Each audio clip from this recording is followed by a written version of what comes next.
welcome back to my channel. My name is Shelby and today I'm going to be giving you guys some romance recommendations.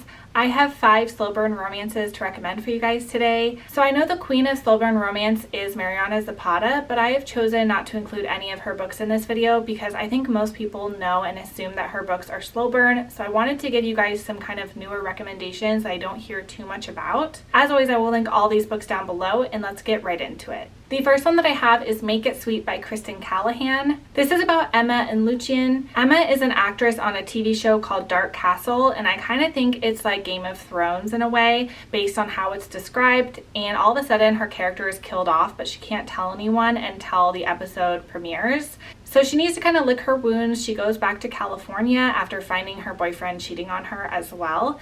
And she kind of seeks refuge at this big estate called Rosemont Estate. It was recommended to her by her grandmother because her grandmother is friends with the owner. And that's where she meets Lucian, who is the grandson of the owner. And he ends up hiding out there because he was a pro hockey player, but one too many concussions caused kind of an injury to his brain. So he had to give up the sport.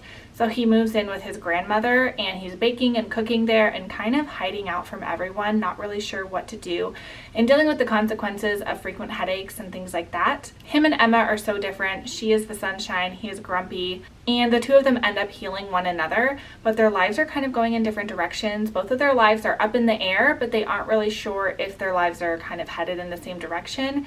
And I really enjoyed this romance. It is a very slow burn. There are some instances that make you want them together so badly. I don't think they full on hook up until almost the 75 or 80% mark. And I thought the slow burn in this was done really, really well. And if you like forced proximity romances, I think you would really like this one. This next one is also forced proximity, but it is very different from the last one I mentioned, and that is Happy Trail by Daisy Prescott. This is about Jay and Olive. Olive agreed to go with her boyfriend on the Appalachian Trail, which is a very long trail. She's not sporty at all, but she agreed to go with him, and they unexpectedly broke up on the trail, and he ditched her there and went home. But she decided to be a boss and complete the trail herself, not really knowing what she was getting herself into.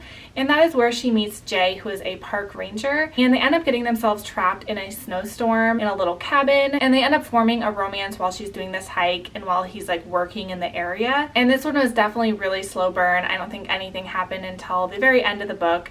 It's not a very steamy book, but there was such a great connection between Jay and Olive. And if you like romances with a bit of adventure and outdoorsiness to it, I think this one would definitely be for you. Then we have The Opposite of You by Rachel Higginson. This is about Vera and Killian.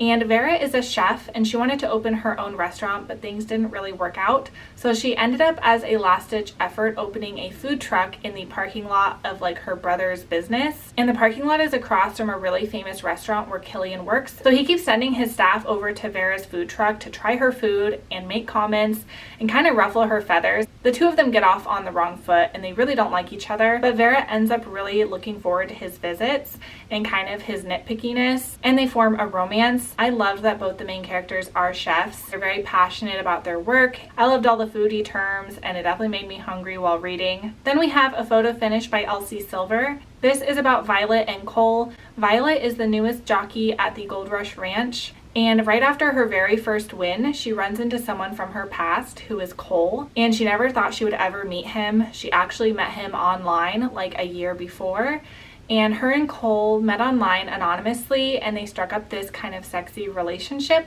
And she never saw what he looked like, but he saw what she looked like, and that's how he figured out who she was. And as fate would have it, he ended up at Gold Rush Ranch because I think he partially owns it with his brother, and he ends up having to move to the ranch, and he lives in the big house there, and Violet lives on property. And she's not really happy to see Cole again. He is an ex-military member. He is very damaged. He is very grumpy. She is very sunshine. And she ends up having to move into the big house with him because she gets an injury and she needs to live on the first floor of a building, and her apartment is like on the second floor. So it's also forced proximity. Very slow burn, very tender and emotional and sexy as well. I loved this romance so much and I don't hear a lot of people talking about it. So if you are looking for a really good romance and if you like any of these tropes that I listed, I think you would love this one so much. The last one that I have to talk about is Not Pretending Anymore by Vi Keeland and Penelope Ward. This is kind of unlike their other books because they usually don't write slow burn romances, and this one is super slow burn. It's about our two main characters named Molly and Declan. I believe Molly is a nurse and she needs a new roommate, and she only wants to have a female live with her kind of for a lot of reasons, but Declan is the only one who kind of knocks her socks off, so she kind of lets him live with her even though he's a guy, and the two of them become friends and he definitely wins her over. They have a really fun friendship and both of them have romantic feelings for people they work with. Molly has a thing for a doctor at her hospital and Declan likes his coworker, so they agree to kind of fake date to make their other people jealous, and in turn they end up developing feelings for each other. And this one was really fun. I loved the friends to lovers element to it along with the fake dating. A lot of it just really worked for me, and if you love those two tropes, I think you would also love this one. So those are some slow burn romances I have to recommend for you guys. As always, I'll link all the books down below. I would love to hear your favorite slow burn romances. Thank you guys so much for watching, and I will see you guys on my next one. Bye.